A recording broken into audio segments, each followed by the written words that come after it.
Hello and welcome back to another episode of Align with Solitude. I'm your host Himali and I have a very special guest here today. My friend I'm and not co-host. that special. Of course he is. I'm just a chill guy. Stop it. No, my friend and co-host Bash, who's going to be joining me in this episode today. They have heard my voice before, but this is the first time you've got a face to put to the voice. Yeah, so. exactly. So it's nice to have him on the show. Yep. And we're going to be exploring the practice of meditation. Yeah, we will be. So without further ado, I kind of just want to see how things unfold.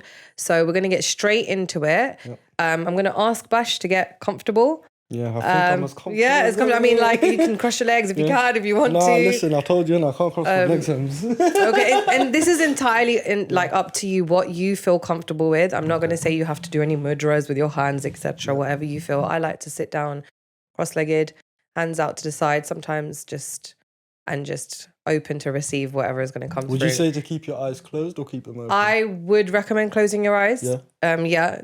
You can do meditation with open eyes, but that's a sort of different, like, we'll talk about that later. Yeah. But yeah, okay. So in this one, we're going to be having our eyes closed. So we've got our lovely DJ here. Whenever you're ready. Spin that track. Okay, guys. Come on, guys. Let's bring the energy let's calm down. back into this space. Okay, center ourselves. So yeah, when you're ready, you can put the mic down if you wish to, because this is going to be 15 minutes of just complete surrender. Okay. Comfortable. Okay, DJ, whenever you're ready. You can take a few deep breaths, Bash, just to get yourself into the moment. So you can do in through your nose. And exhale through your mouth.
Whenever you're ready, take your time, don't rush this part.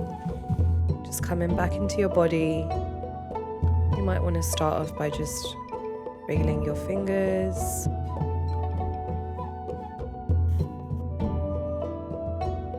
And in your own time, when you're ready, there's no rush.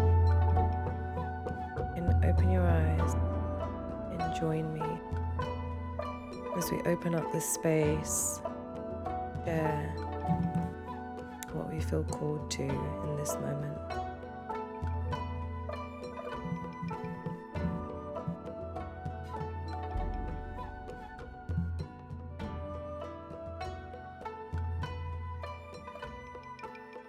Ready? Are you? Yeah. Okay. So, one thing about me is whenever I come out of a meditation, Yeah. when I'm alone, usually like it takes me like a few minutes to come back, center myself. Oh, Yeah. so He's still coming back yeah. slowly. I feel like I haven't meditated in so long, so I was in it for a very long time, and then just before you said, like, he made the announcement to bring us back, I was in the process of coming back, if that makes sense. So Yeah. when you said open your eyes, I just went back because I was ready. Oh no, yeah, But that's so yeah. Yeah, it was definitely very nice because genuinely, I haven't meditated probably since I was like 10.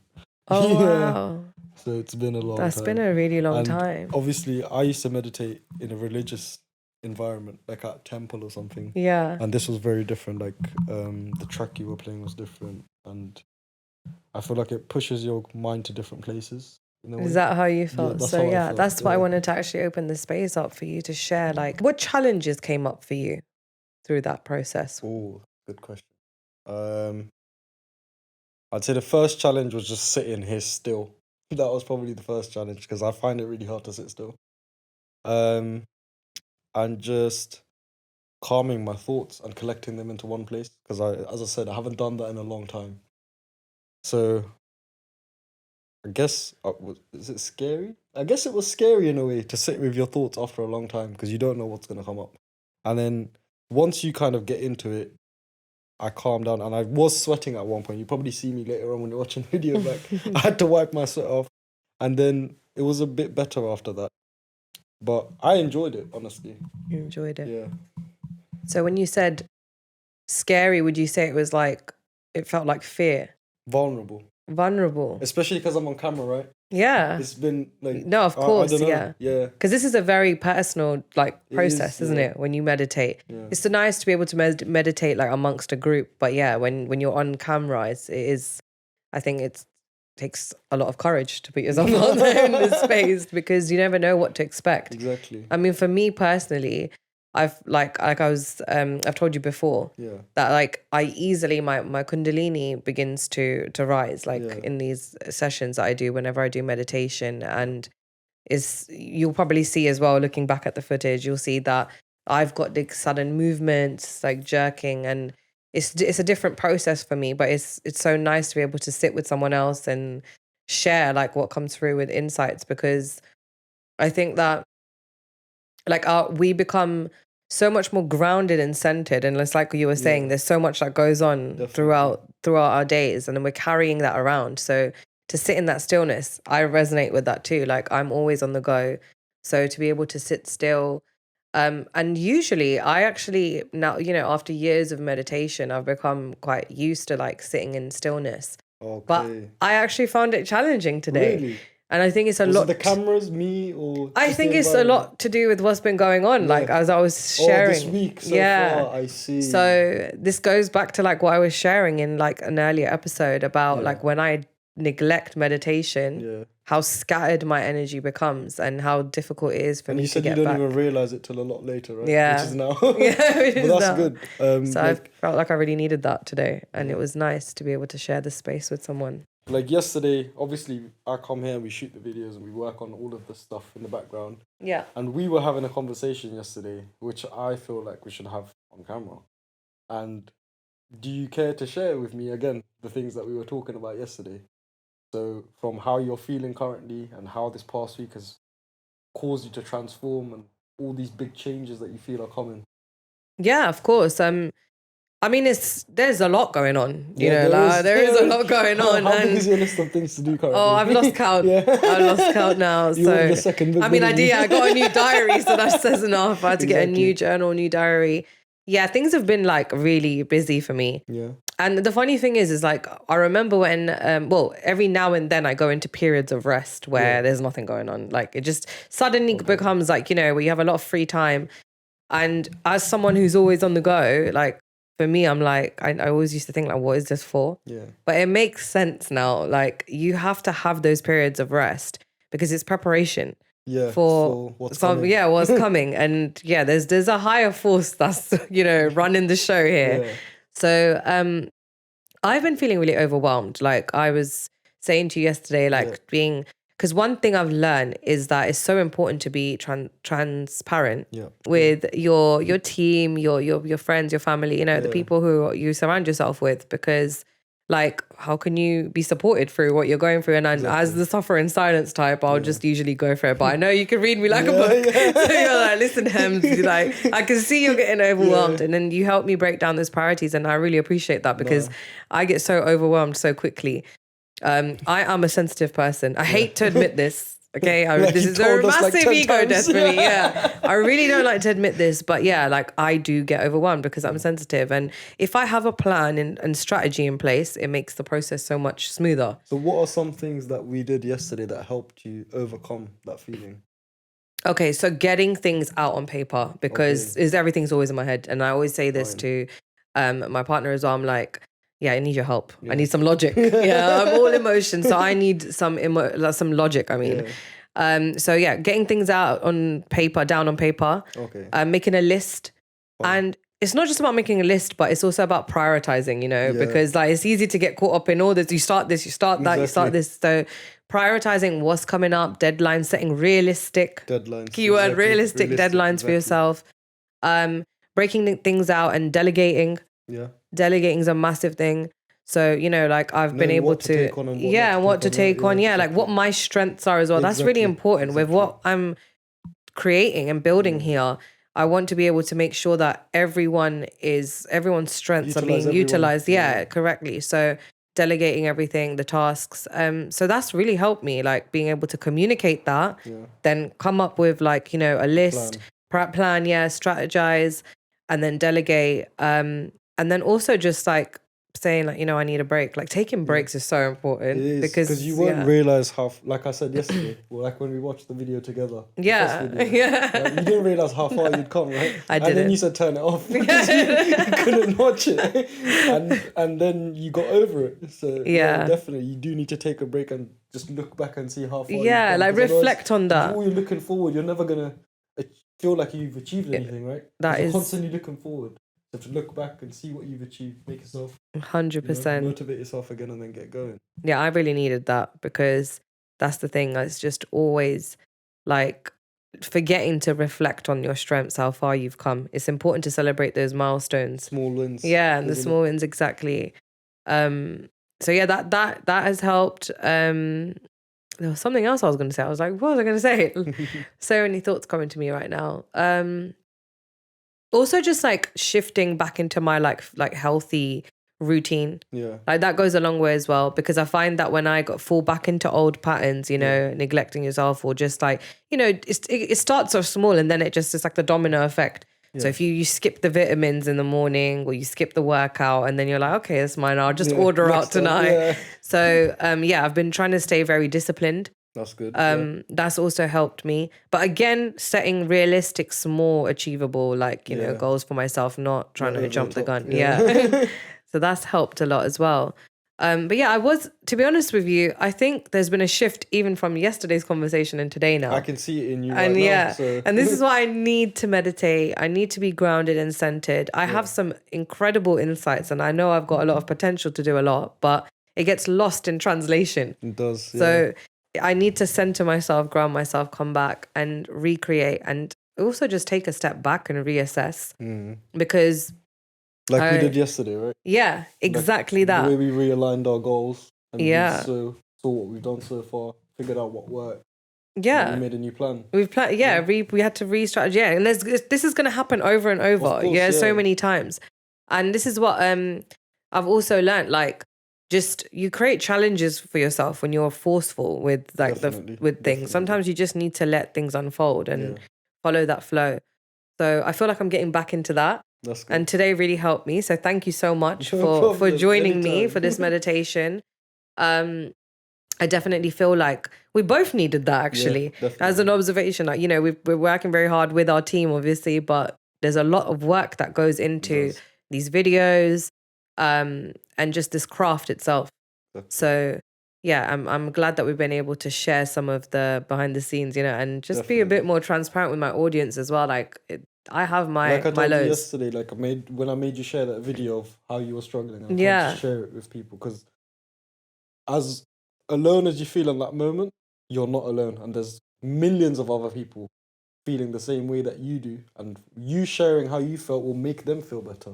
Okay, Bash, I want to ask you some questions now. Yeah, go on.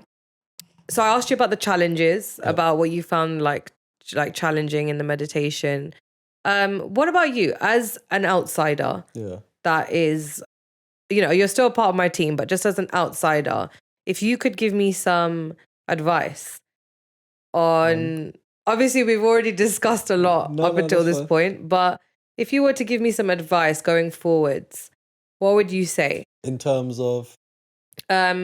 If when I do get overwhelmed, like obviously I have all these things I already do, but it was always nice to hear something that you do that you found that has really helped you. So I told you yesterday, I get overwhelmed a lot, and when I get overwhelmed, I turn everything off and I go to sleep. That's my solution, and that's not a very good solution. And what I usually do when that happens is I first go outside. I go outside the house and I get some fresh air, which helps me. I feel like it helps me a lot, because first, like when you're inside the house all the time, I don't know what it is, I just feel a bit, cramped. Like claustrophobic. Yeah, claustrophobic, that's the word. Yeah. So I first go out, I either have a coffee, just go outside, sit in the garden for a bit, and then I'll come back in. But when I come back in with the intention of doing something. So while I'm outside, I'm not thinking of everything. I'm thinking of the simplest thing to do, or the thing that I will enjoy doing the most. So if it's a video edit, I'll find the simplest video edit first, and I'll come in and do that first. And then when I get over that, I have momentum to keep going. Yeah. And that's how I trick myself. So and I don't like being told to do things sometimes. So when it's like that, then I go outside for a walk and I go, yeah, I'll do this now. And then that's it. So that's one of the major ways that I do it. And then the other times I get overwhelmed is when there's too many things to do. Like I can't find what's a priority. Those times, I just write it all down, like I made you write it down last time. And I made it like I have to pick which one is going first. Even if there's no one's given me any priorities or deadlines, I have to pick which one is first. Because then you've set a deadline for yourself and you know whether realistically you can complete it or not. Interesting. But those are like my two main methods. That's nice. And actually, based on what you just said, so because I'm sure a lot of people can relate to this actually. What do you do when you have, say, multiple things that you know is a priority? So how do you? So if I have 4 things due in on the same day, for example, those times, most of the time, I'm going to be honest, I'll go to sleep. Just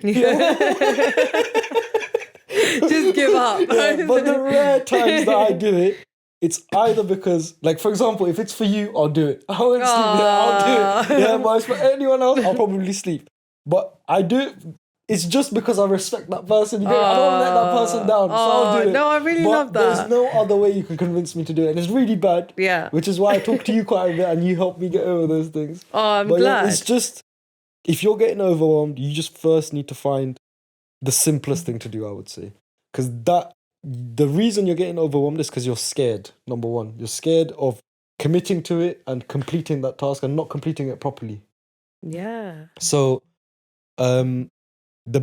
the best thing to do is start the simplest one, because that will be the easiest thing for you to do, the quickest thing for you to do, and it doesn't require as much, thought and process to complete that task. And then when you have that motivation, move on to the next one.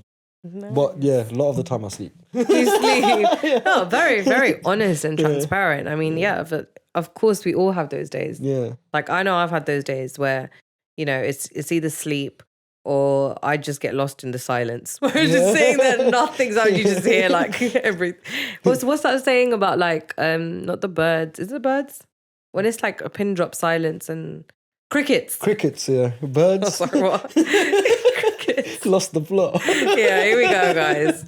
So yeah, crickets. That's what it's like, and I just sit there and there's nothing happening, and then it takes me to get up and do the small thing, and then celebrate that. Yeah. Like even just being like, okay, you got up, you went and got yourself That's like the other thing, coffee, or you did something, because I just get lost in the stillness. It does. So there's that. So that's interesting, like to hear. No, thank you for sharing that. What else? Another thing would definitely be celebrating the small wins if you're feeling overwhelmed.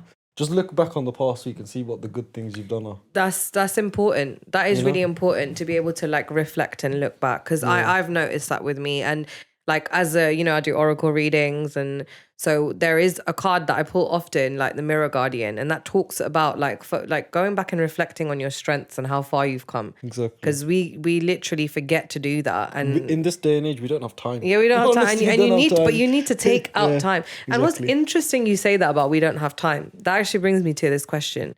I was going to ask you, when you were meditating today, well, how did you feel about the concept of time?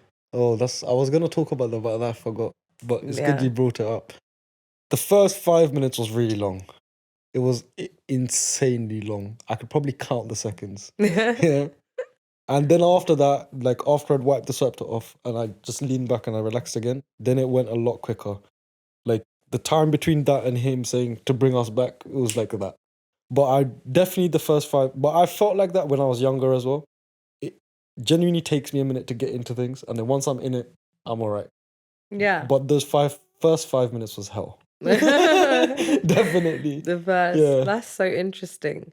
Because I found that it was the last 5 minutes for me. Getting into it wasn't the problem. It was that like, and this is interesting, and I'll speak more about this in my upcoming episodes. But it's like my inner dance journey. Okay. Because inner dance is a completely different like process in terms of the sounds that we use for meditation. So for me, whenever it's when I first had an inner dance process, I remember I was like, I need this to stop. And this is why they say that it's suited to people who are more mental with their thing. Because I'm more of an emotional person. So I connect and resonate with like, music, if it's a Kundalini activation or even meditation practices. Yeah. But inner dance kind of is, there's so much I can say about it. I don't want to give away too much. No, but that's all right. so with inner dance, what I find is that it was a challenge for me, because it really, really activates that kind of mental aspect of my mind. So for me, it's always like the last bits, I'm like, when is this going to end? When I first had, and honestly, and it was after that where I practiced it and I went through the inner dance process multiple times that I was able to find the right playlist for myself as well. Yeah. But there's a reason, and I'll go more into that. Do you find that that's the same with you for anything? Like if you were to start a new activity, does that same thing apply? Not with everything. No, I think this is just because of the way that the playlists are curated for inner dance. That's why there's a reason. No, I found it really hard to concentrate in the first 5 minutes because of the music, because I wasn't used to it. Because when I used to meditate, we used to meditate in the temple with prayer. Oh, I see. And obviously you're praying at the same time and your mind just relaxes because it's just an autopilot, right? Yeah. And then that's why the first 5 minutes are a little bit difficult. And then once I kind of tuned it out a little bit, then it was a little bit better. Yeah. But yeah, no, that's the thing. Because this is the thing with meditation. There's no right or wrong way of going about it. And every single time you're going to learn something powerful. Yeah. There's going to be a powerful insight. Like for me today, what really stuck in my mind when I came back was about time. I was like, we complain all the time about we don't have enough time. Yeah. But when you actually sit in stillness, you realize how slow time is actually going. We're so used to even we wish time away. I can't wait for this. I can't wait for this to be done. It does. And you have a lot of time at your disposal. It's just... If you let's say you order food and the food says it's 5 minutes away. How long is that 5 minutes? 5 minutes? Yeah, that's a really good example. How long is that 5 minutes? It's got the DJ in the back laughing. He's like, I can relate. But that's a perfect example of like how much time you actually do have. Yeah. Because try do things in that to fill those 5 minutes, minutes. you'll get so much done. So much done. But if you say, "Oh, I don't have 5 minutes to do this," you'll never have. You know, You've and you never, won't even ever- acknowledge and realize that you have that. It's just like that revelation where it's like, oh wow, I Exactly. have all this time. And that's why it's so important to carve out that time Yeah. for like meditation or just grounding. Or it doesn't have to be with any music. I love to just be able to go out. I go outside in my garden or the backyard and just be able to sit down and be in stillness. Yeah. And the natural noises of nature, the sounds Go of for nature. a walk. Yeah, literally go for a walk. That's grounding. That centers me. So yeah, I need that time out because my head, my brain, my mind is going 100 miles per hour and there's so much that goes on. Yeah. So yeah, I'm glad that we spoke about that because that was something that really came to me. There was time. There was I saw a lot of colors. I always see colors. I see that as well. Interesting. Yeah. What colors did you see? Pink and purple always. But I feel like that's the inside of my eyes. Maybe I'm Really? tripping. I don't know. Okay, well, yeah. The more you meditate, the more will unfold, you know. Yeah. Because colors for me, like they represent many different things. Yeah. Often it can be like the chakras. When I see a color, like with my clairsenses as well, it indicates that I might have some clearing to do, or it's an activate. Like when I see a lot of purple, usually for me, it's when I can feel like my third eye is pulsating. So that was a bit weird. That's kind of what I was seeing. It was like, really. Yes, It's interesting because I was seeing a lot of third eye, and usually when I'm in a space at the end of the session, whether it's meditation or in a dance kundalini, I open up the space, and I don't like to be forceful with what people share, but I always invite it because there's always a beautiful gift that comes with that integration and that sharing part at the end. So, is there anything that you want to share as a closing that you are going to take away with you from this session today? And from this session today, I would probably say I'd meditate a bit more. Yeah? Definitely, yeah. But I would need an environment, like I would never do it at home, I'll be honest. I'll probably never do it at home. Really? Yeah, I really doubt it. Because I wouldn't. I just know I wouldn't. You know you Yeah, wouldn't. because I don't have a space where it's all quiet like this. Okay. So I know I definitely wouldn't. Like back home, I used to all the time as a kid, like I said, because we used to go temple. That space is calming. Like, I don't know, the vibe of a temple is just different. So you resonate with that quiet space when it comes to meditation. Like even when it comes to like praying, like I told you I go to church. I pray at church, but we have a shrine at home, but I don't pray to that shrine very often. Because I don't feel that vibe. Like I need to feel connect. Connect, exactly. If I don't feel that connection, I feel like it's pointless me praying. Yeah. That's important. That's definitely important. Me too. I mean, not in terms of not being able to meditate at home, but like you need to have that space. Yeah. So this is why I created that like you probably see in my house, I've got my corner. So I'm really glad actually. I'm really happy to hear that you feel like called to meditate more and Definitely. you're going to integrate this into your daily routine. I'll probably try and do it while I'm journaling because that's probably the only time I'd probably do it. If I'm being honest. Yeah, and I'd love to have you on again. Definitely. Love to see just to see touch base again and be like, right, so what's changed? What's shifted now? So yeah, thank you so much, Bash, for joining me today as my first guest. No problem. It's been an honor to have you here, and it was beautiful co-creation. That's what I like to say, co-creation. So make sure to check out the website link, guys, for all information on how to book with me and all upcoming events. Okay, guys, that brings us to the end of this episode. Thank you so much for tuning in. As always, guys, make sure to hit that bell icon to stay updated on all upcoming episodes. And if you haven't already, make sure you subscribe to the channel and comment down below if you resonated with this video. I'll be reading and replying to as many of you as I can. As always, trust your path, honor your process, and keep aligning with Soulitude.